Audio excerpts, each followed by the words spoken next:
Hi, so this is Christina. We've only just met, haven't we? You reached out to me, I think it was a week or so ago now. Been busy with interviewing lots of professionals, victims and survivors to try and get his voices heard. Do you want to introduce yourself to everybody, Christina? Yeah, I'm happy to. So my name's Christina. I'm a domestic abuse survivor myself. I experienced domestic abuse around 6 or 7 years ago in my early 20s. I was in IDVA for several years, an independent domestic violence advisor, supporting several high-risk survivors of domestic abuse. And I'm also a private counsellor and therapist, and I specialise in support for domestic abuse survivors. And I'm also doing a master's degree at the moment in the psychology of coercive control to actually start to understand more about how perpetrators of these offences actually psychologically harm their victims and survivors. Yeah, now you're finding that. It's so fascinating. I think that we've looked a lot at the link between abusive relationships alongside modern day slavery and cults, and how there are very similar processes that occur across all of those themes, and actually how often women are oppressed in so many different areas of society. Yeah, does it try and kind of look at how the perpetrators' minds are working? It's a bit of both, really. So it's a bit about the processes of coercive control. So how a perpetrator does coercively control someone, and it happens obviously gradually over a period of time. But it also looks at survivors' experiences and the impact that it has on survivors. And we also look at the law and whether the current coercive control law is actually working. And whether it actually does serve its purpose or not, which I would argue that it doesn't in its current format.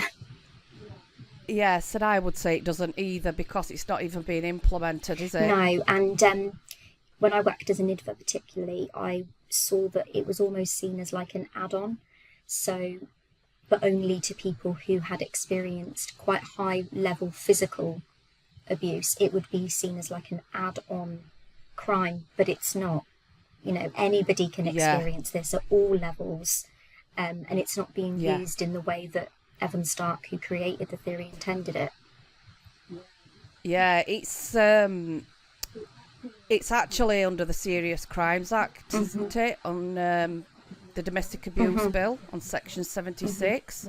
So if any victims want to quote that to police officers when they are being interviewed, you know, it is a serious crime. Absolutely. And they need to act upon it. I think a lot of victims find it quite hard to try and evidence that they are being coerced, because I don't think they're being taken seriously enough anyway. Do you? No, I think a lot of policing is about an incident, but domestic abuse is a pattern. So it isn't isolated incidents. So it's very difficult to go to a police station and say, someone sent me a text message, because that one text message, a police officer is going to look at you and laugh you out the door.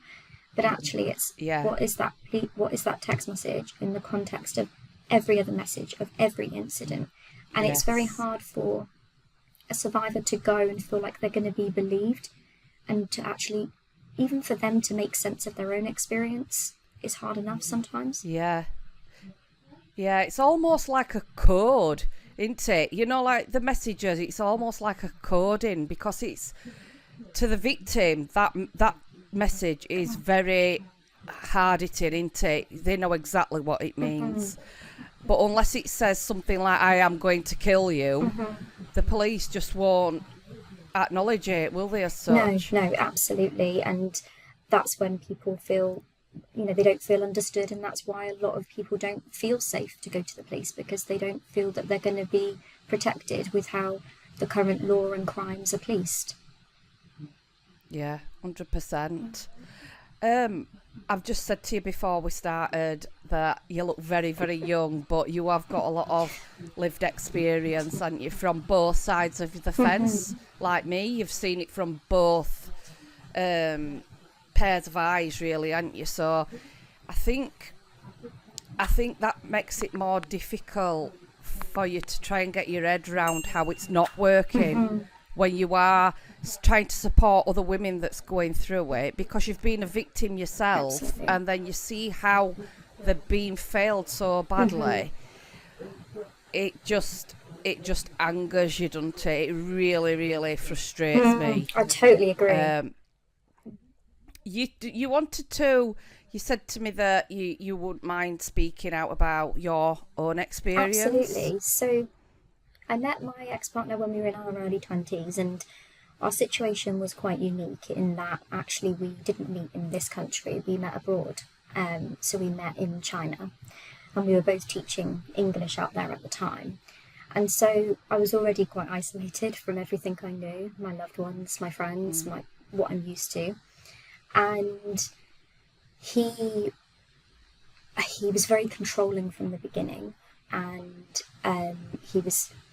it started, as a lot of people report, it started with putting me down a lot, putting me down about my body, about how I looked, and then that ramped up to some incredibly, high risk, very physical incidents of harm, including strangulation, and a lot of I was left with a lot of bruising on my body from a lot of physical incidents, and what was really hard was not knowing where to turn and not knowing where to go. And I think it helps me now to really understand the experiences of non-UK people who come here and experience domestic abuse in this country and are very concerned about their visa status, are very concerned about approaching the police. And I really resonate with their experience being in a foreign country and experiencing such horrific abuse and not knowing who to go to, who to trust, and where to turn. And I think that gave me that passion to go, I couldn't do much for myself in my own situation. And even when I came back and I approached the police in the UK about what happened, actually the response was, well, you have to report it in the country that the incident occurred. And so, I was travelling across Asia. I remember incidents happening in Thailand, incidents happening in China, so for me it was, that doesn't fit for my experience and what's happened to me. And I think it made me really passionate about saying this has to stop, and we have to find a way to support people, and the barriers shouldn't be on the person that's experiencing abuse, that those barriers need to be dismantled, because it just stops people coming forward, and it increases abuse happening, and it works right into the perpetrator's hands, and we need to dismantle that. Absolutely. Yeah, 100%. It's so destroying, isn't it, for victims, because they think that they're going to finally get the help that they need, but it's quite the opposite to that, isn't it, with what they're faced with after. Absolutely. And I think that the government need to listen to what's really happening, because police aren't implementing the laws that are actually in place that are supposed to be protecting victims, are No, they really aren't. And I think, a lot of women have reported to me, and my own experience are really reflective of that, is that the psychological abuse, the constant putting you down, the constant gaslighting you, questioning your reality, making you feel like you're responsible for him reacting in that way and him hurting you, that stuff was to me more powerful, and it kept me stuck for far longer. And I think if we can identify someone is being psychologically abused and coercively controlled here, and we can get that earlier, and police can pick that up, healthcare professionals can pick that up, we are protecting people far quicker. And it's like it has to get to physical crisis point before someone will intervene, and then you get asked, well, why didn't you leave? And I think it's always, the onus is always on the victim or the survivor to make change, to understand what's happened to them. And I think that's where the change really needs to come in. I think there's lots and lots of changes that need to happen. You know, it's not a victim's shame to carry, and they shouldn't be made to feel that way either, should they? I mean, with coercive control, I actually thought that I was going insane. You are meant to feel that you are going crazy. You really are. And it is, yeah, and all the women that come to us say that it is the worst form.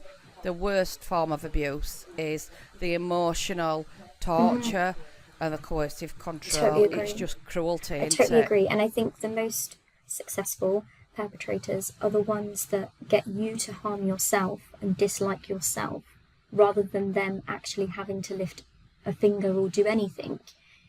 Those are the ones that are, because actually they're dangerous because they get you to hate yourself. They get you to doubt and question yourself, and that's far more powerful than anything else if you've lost that relationship with you.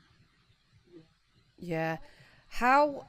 What has it made you think any differently now that you're studying?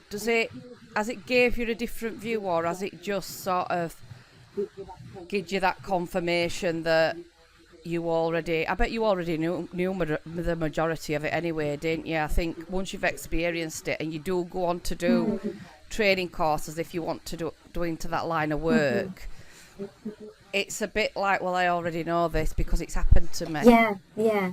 But you know, it's interesting because when I think about being an IDVA and hearing, you know, hundreds of women's stories of abuse, actually, sometimes I learn things from them, things I've forgotten, or things that I maybe was unconsciously still holding on to.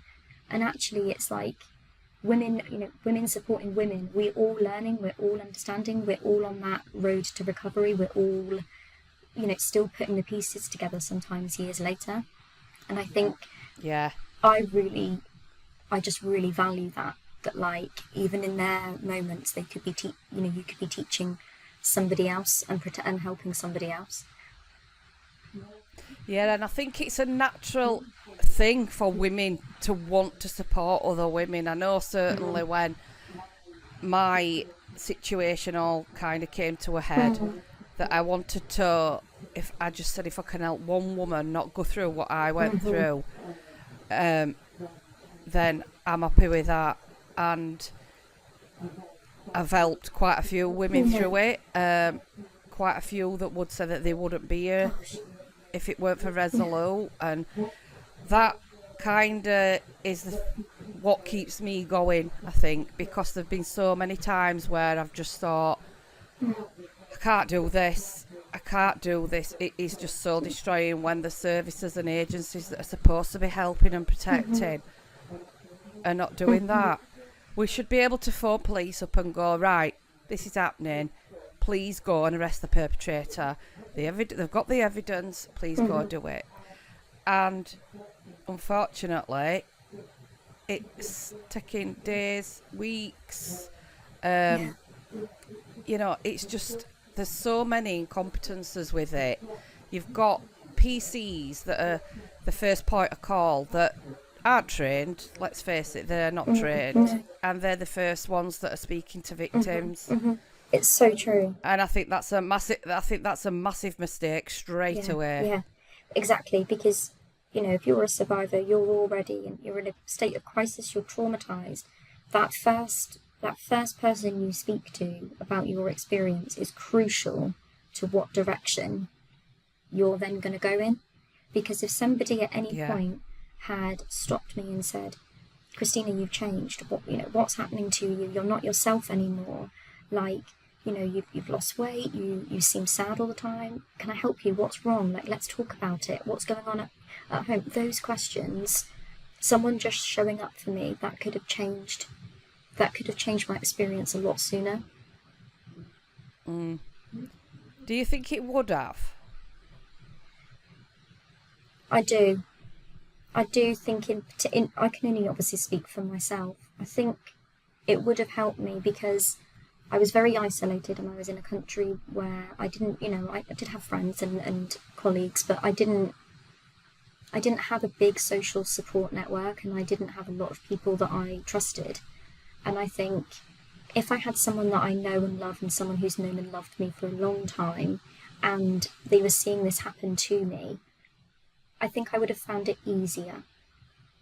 It still would have taken me some time, because I was very frightened. I was very scared. I think it would have taken me some time, but at least I would have had somebody that I could go and speak to about it. At least I would have known that it wasn't just me, because I did think for a long time I was the one going crazy. I was the one. But actually, if I had somebody even to talk to say what, to talk through it, I think that might have helped me to see that it wasn't. It would have helped me to not blame myself, I think. Yeah, it's that validation, isn't it, that we need, I think. I think until somebody actually says to you, this is not your fault. Yeah. It's as though a massive weight has been lifted from your shoulders, isn't it? To think, this isn't me going crazy. Yeah, absolutely. This is actually not my fault. Because you do believe, 100% believe that it is all, the onus is all on you. You really do. You really do. And I think leaving is one of the hardest things that any woman, any person can do. And I think the first step of that is knowing that you're not to blame. It still would have taken me time to leave safely, but I think just knowing that first step in knowing that you're not to blame is so powerful. And I think the more we can have people in healthcare, police, other professionals working with families, friends, changing that language from what did you do to what happened to you, rather than blaming you, what happened to you. Yeah, and I think it all does all boil down to educating, doesn't it? From a younger age, it needs to be implemented in schools. It needs to be in curriculum. I think for me, if children are old enough to know about periods and sex and things like that, then they're old enough to understand what boundaries are as well. And I think that's really important. I do. It needs to be in curriculum. And I think from the age where they start learning about sex education and things, I can't understand for life of me why it's not already in there. Yeah, I think, healthy relationships and unhealthy relationships, I think they're crucial for children to learn. Not even just within relationships, but, in school bullying, within, relationships with family. Like, the more that we can teach children what their boundaries are, and teach children that it's okay to say if they're unhappy with something, especially girls, teaching girls that actually it's okay to say, I'm not happy when someone touched me, I'm not happy when somebody did that to me. We're already generating that ability for them to feel safe enough to talk about their experiences. Yeah. Do you know when you was an IDVA, did you get triggered? I think at first, if I'm being really, really open and honest, my biggest triggers were around sexual abuse. I found it really difficult to hear, and it reminded me a lot about my experiences in my relationship. And I think that there is so much humiliation and shame around sexual abuse, and I think I took that on. I think training to be a counsellor and having a very supportive work environment and a very supportive clinical supervisor to really talk through that and to develop some strategies to be able to say, that's not my stuff, that's somebody else's experience. I found that really helpful. And then I no longer got triggered. But what I did do was get very moved. I get very moved by stories. I think listening to your podcast and listening to some of the people that have been on previously, I was really moved. And I think recognizing now, what's the difference between am I triggered or am I actually really moved by this person's experience, and I find it really inspirational and it's giving me meaning to carry on doing what I do. What sort of strategies did they give you? So the weirdest one was and I still use it now and it works, but it's very bizarre, It doesn't matter how bizarre it is, because when you were having the panic attacks and anxiety and everything else, it doesn't matter what works, does it? Absolutely, it doesn't. But I think one of the things was to look at separating my body from somebody else's experience and their body. So one of the things that I would do was do a visualization before I had a phone call with somebody, or before I knew that there was going to be a conversation that was going to be there was going to be conversation around sex abuse that was going to be quite difficult and challenging. What I would do is I would imagine myself wearing a bodysuit, getting into this bodysuit. And for some reason, when I described it, this bodysuit was made of bubble wrap. So I have absolutely no idea why bubble wrap came into my mind.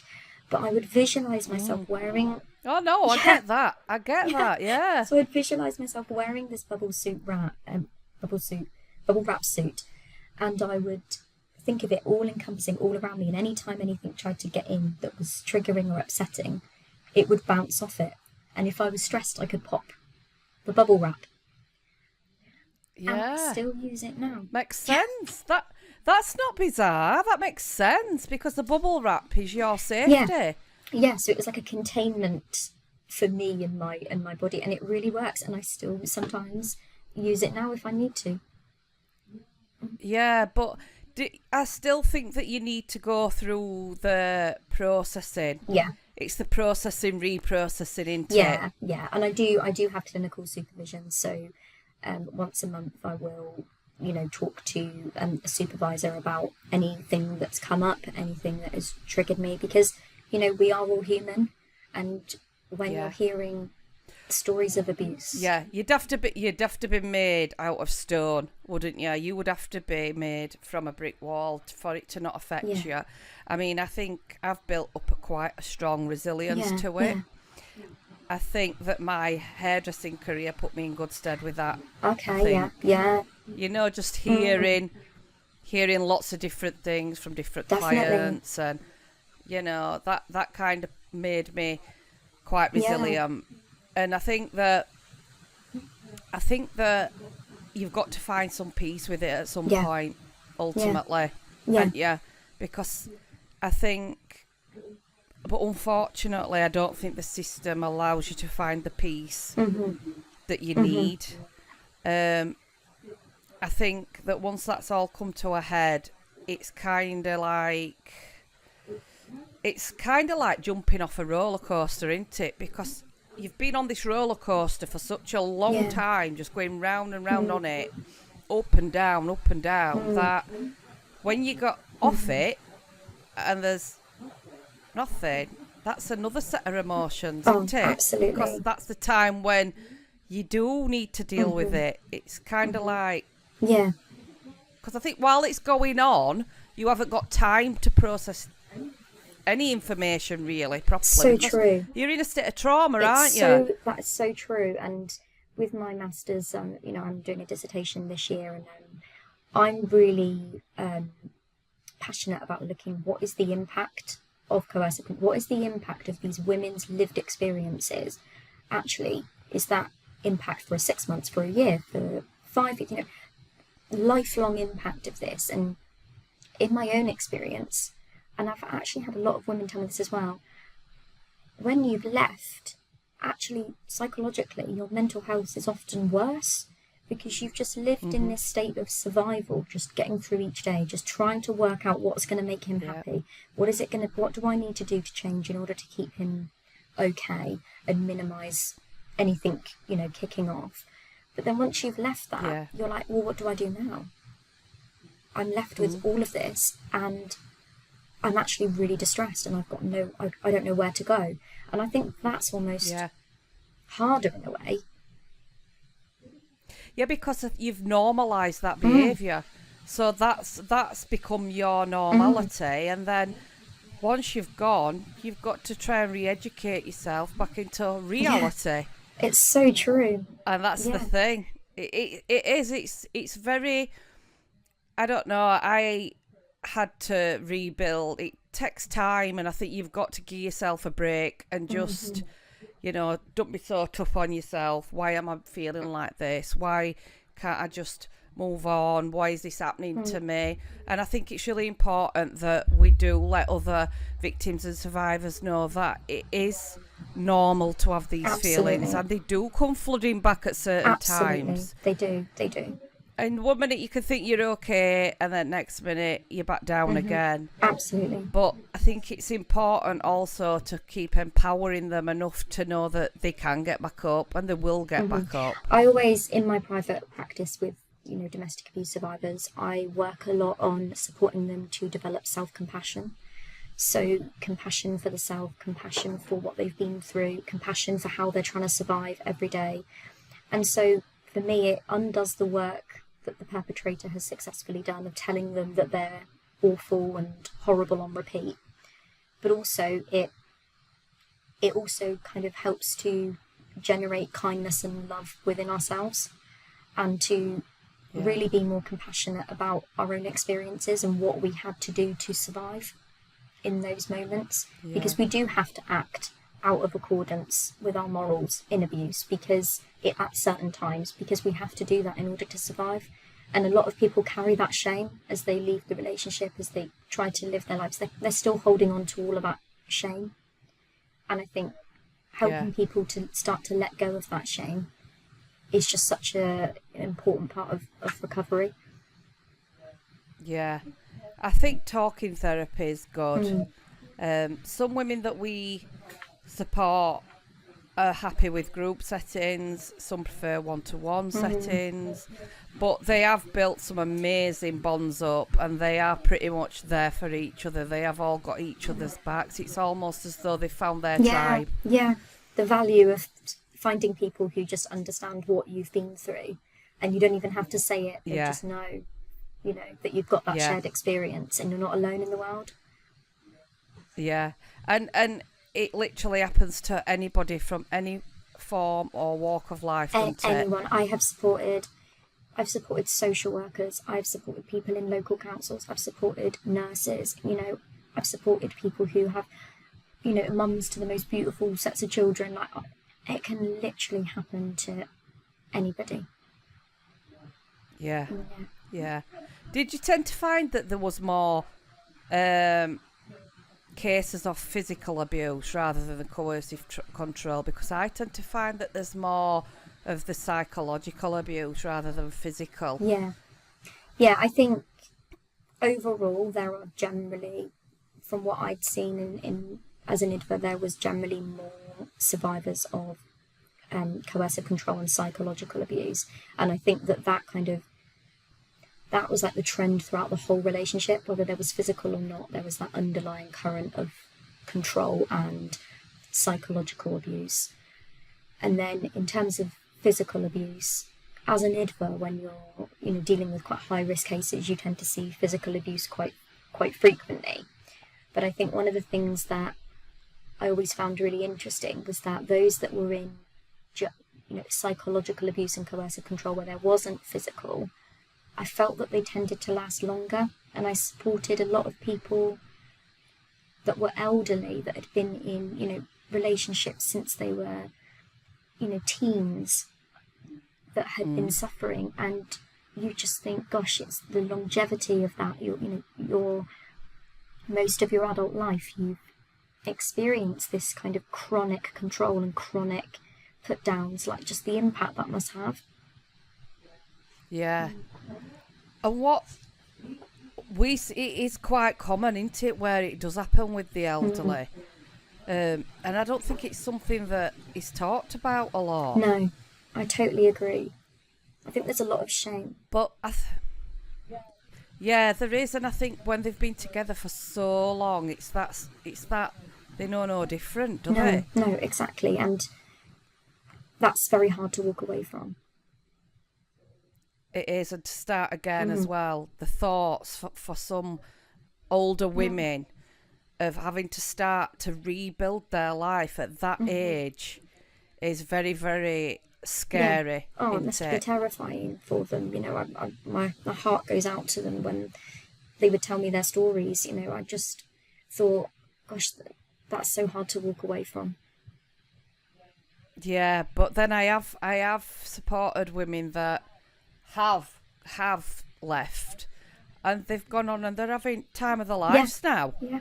You know, they're having an absolute Absolutely, ball. absolutely, they're living for them. They're finally realizing what that looks like. They'd had enough. They had literally just had enough. That's it. I'm going. And they have, and they're out partying.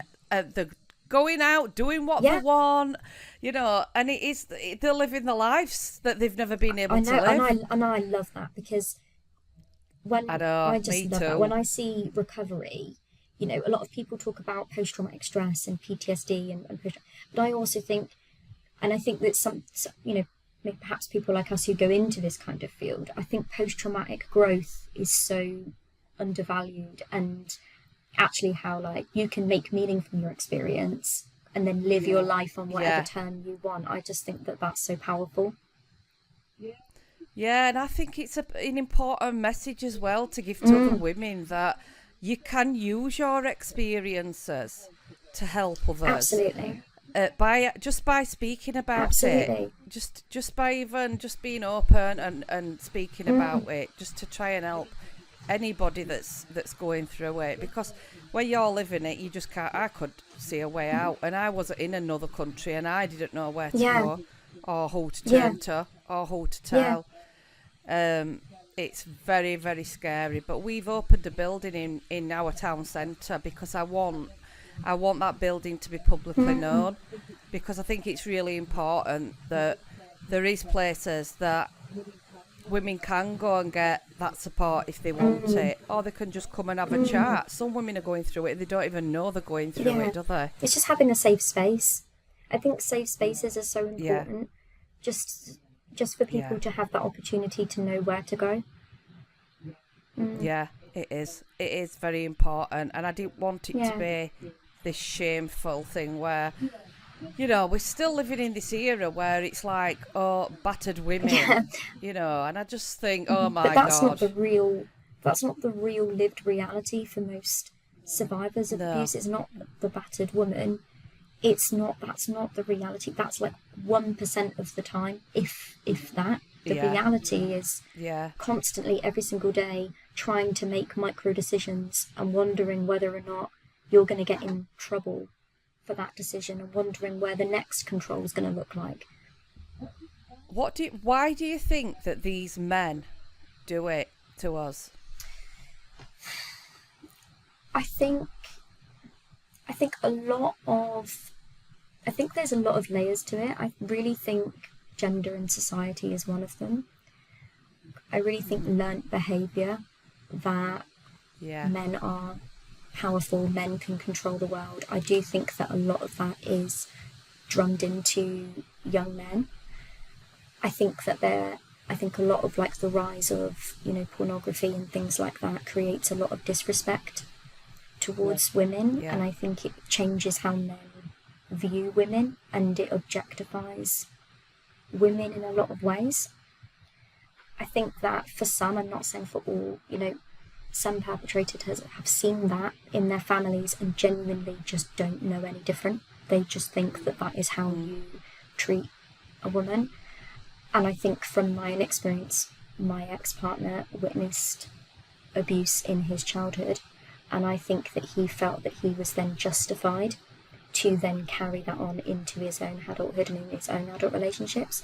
He was never justified, and it's not an excuse, but I do think that it explains to me why we need to address abuse in childhood, to, you know, so that everyone in society understands it's not okay, so that people don't grow up living with the message that, oh, if you have an argument with your partner, you can turn around and hurt them. That's just not, it's not the truth. No. But it's a truth that they hold based on what they've learned.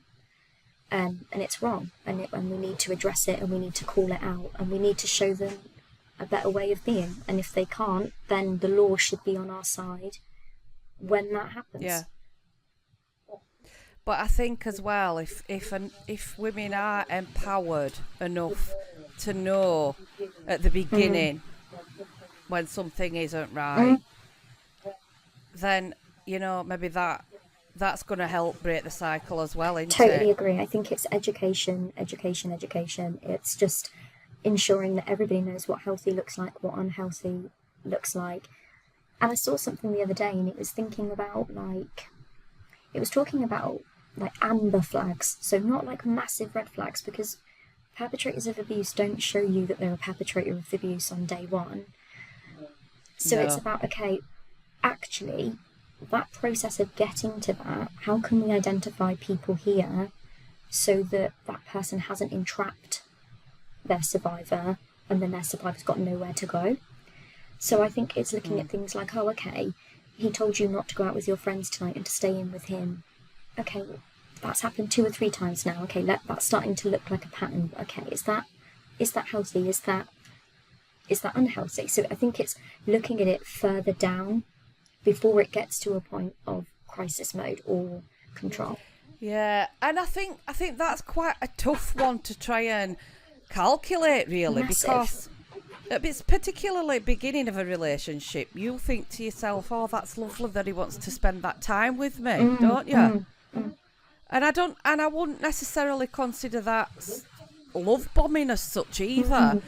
If they want to spend that night with you, that's I'd really like to, if we stayed in tonight and we watched a film, and I think the key to it is them saying, do you think that that's a good idea? What do you think? Absolutely. It's that, isn't it? So it's that option. And I that's totally the agree. thing. And I think it's, if you say, no, I'd like to go and spend time with my friends, how do they respond to that?